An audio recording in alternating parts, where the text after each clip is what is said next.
super psyched. This, by the way, is the bottom of the bread. Hi, this is Bart. Thanks for watching my YouTube channel.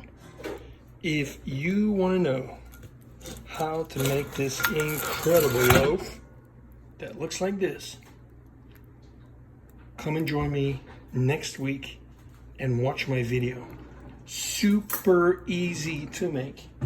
And what is really, really cool, I think, about this is right here.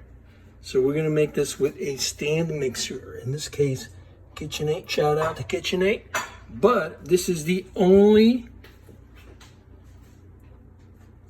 piece, the only element that you're gonna need in this whole process. So, cleaning up, don't worry about it. This is the only element, the only piece that you're going to be using. And we're just gonna clean it out later. You'll notice it's super easy. So I wanted to create this recipe with the least amount of cleanup.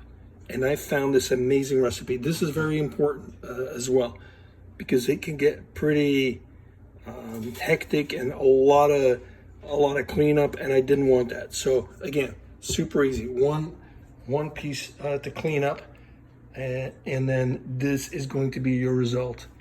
Especially in COVID times, you want this. I mean, look at this baby. Super easy to make. I am going to reveal all the details on my YouTube channel next week. So be sure to like and check again next week for this COVID recipe.